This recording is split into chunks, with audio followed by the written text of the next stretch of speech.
Pametan čovjek je jednom rekao bolje loše sjedit nego dobro stajat. Pa da vidimo, ima li istine u tome.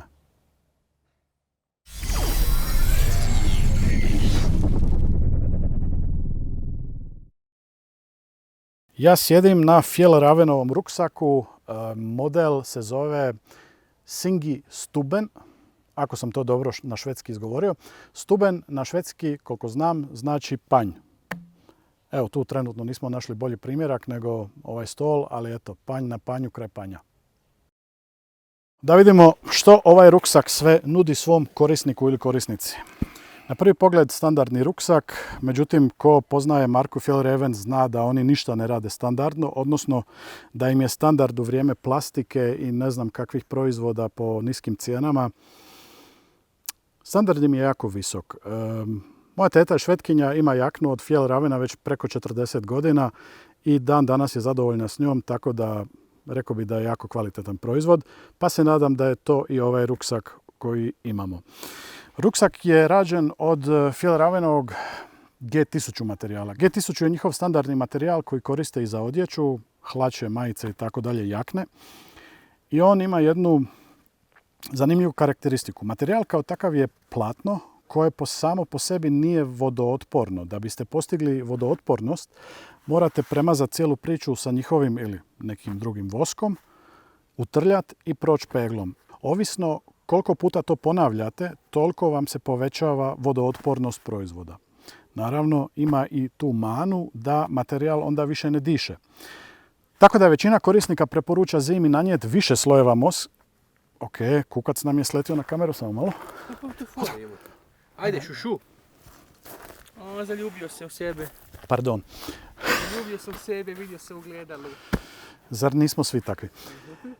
Dakle, zimi se preporuča nanijeti više slojeva voska da bi se postigla bolja vodootpornost i nekakva insulacija od vjetra i od hladnoće, znači da vam ostane i toplina tijela unutra, pričamo o jakni, jel?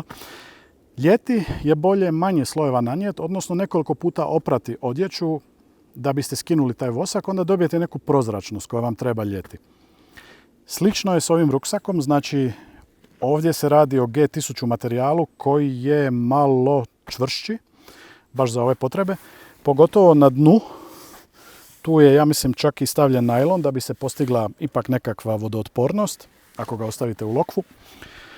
Tako da možete ovo isto preći voskom da bi postigli nekakvu vodootpornost, ali ipak bi vam preporučio da stvari držite u nekakvim vrećicama.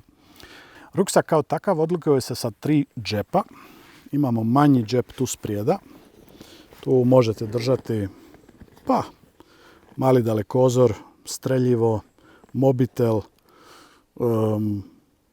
nekakav MRI, ne znam, nešto ovako što vam treba biti pri ruci.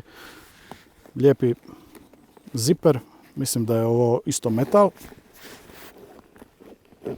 Onda ćete vidjeti na mom primjerku ima ovaj džep sa strane. To ćemo odmah napomenuti, to je dodatno. Znači kad kupite ruksak, on ovako izgleda i možete si s obje strane dodati ove džepove. Ovaj džep stane otprilike, ja bih rekao, litrenka ili malo veća boca vode. Evo, čisto da vam demonstriram. Neki tu i stave pušku kad idu u lov, pa ju pričvrste ovdje dodatno. To je isto jedna opcija. Ima jako lijepe ove kopče za zatvarat, metalne su. I sistem spajanja nije Moleov, nego rekao bih nekakav proprietary starinski tip spajanja ili kačenja. Podsjeća malo na gumbove na nekakvim engleskim šinjelima. Znači samo provučete i gore ista stvar i to drži. Znači ovo je ekstra džep, njega zanemarite.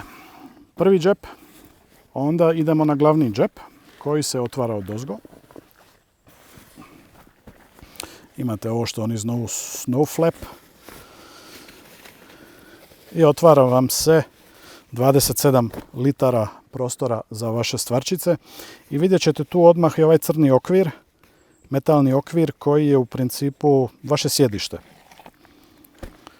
Možete to koliko vidim sve izvaditi ako trebate očistiti, ali ako nije potrebno, ja se s tim ne bi petljao iskreno. I zadnje, U principu nije džep nego otvor za ovaj džep.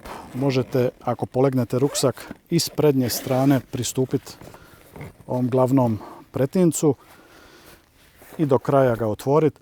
Može biti praktično, ali mislim na terenu će bolje doći ako ga otvarate odozgo.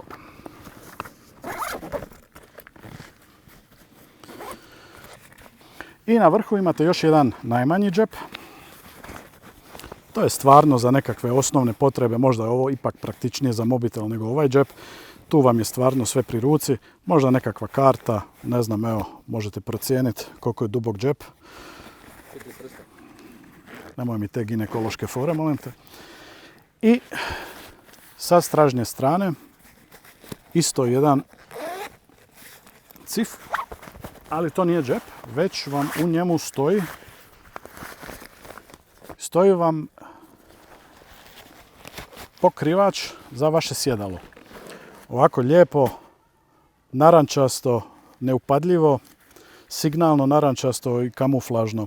Čemu to služi? Jednostavno, ako vam se ipak smoči ova površina za sjedenje, ovo ovdje je nekakav najlon, PVC, što već, i možete u svakom trenutku sjediti na tome zato što vam je on lijepo spremljen u džep i to naopačke, tako da ako se i on smoči, on se smoči s ove strane. Imate tu male gumbiće koji su čak gumirani, tako da su nečujni. Znači, ne čuje se. I boja nije loša, signalna je u slučaju da se izgubite u šumi. Ako želite da vas se pronađe, ova narančasta dobro dođe. Osim ove signalne narančaste boje, ovaj ruksak ima još jedan ugrađen gadget za slučaj da se izgubite ili da se hoćete javiti nekome, odnosno dozvati nekoga, a to je zviždaljka. Malo manja, ali ne zato manje i glasna. Možemo probati. Oh. Jel ti pukao ton? Na ramenice ruksaka nisu niš posebno. Relativno su tanke. Neće vam puno ublažiti teret. Lijepo su rupičaste da se ne znojite previše, ali ni to ne pomaže po ovoj vrućini. I to je u principu to. Što mi smeta u cijeloj priči je da su stvari ove kopče od plastike i to mi je za ovako skup ruksak ili za ovako razvikanu kvalitetnu marku, to mi je malo ipak cheap. Možda da su od metala ili ne znam, ali ovo mi izgleda da bi moglo fasovati jako brzo. I zadnja stvar koju ću vam pokazati je površina za sjedenje. Ona se nalazi u samom poklopcu, kao što vidite. S ove strane ili neki komad drveta ili plastika. S ove strane je neki jastučić, možda debljine 8 mm, centimetar, ali je dosta čvrst, kao da je od nekakve pjene i mislim da može nositi dosta tereta. Tako da nije najudobnije mjesto za sjedenje, ali ako moram birati između vlažnog šumskog tla ili ne znam čega i ovog ruksaka, nije pretvrdo definitivno. Ruksak košta preko 200 eura, možda ga možete uhvatiti negdje za malo manje ako je na akciji, ali mislim da je preko 250 eura. Ovaj džep plaćate naravno dodatno. Što ste dobili za tu lovu? Dobili ste dosta kvalitetan ruksak, dobili ste dosta čvrst ruksak sa 27 litara prostora, to mislim da je za najosnovnije, za nekakav day trip sasvim dovoljno. Ruksak sam po sebi već prazan, nije lagan. Ima nešto preko 2 kile zbog metalne konstrukcije.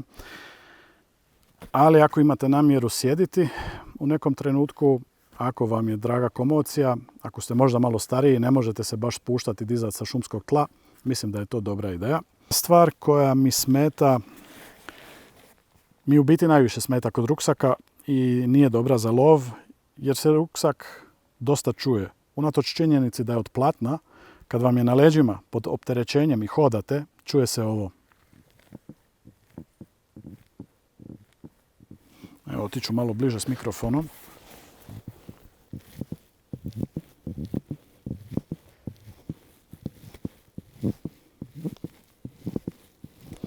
Sad, možda životinje neće čut, možda samo meni smeta, ali nakon nekog vremena vam počne ići na živce. Ne znam je li to sad samo kod mog primjerka ovdje ili je to kod svih, ali eto, ako budete kupovali, obratite pažnju na to.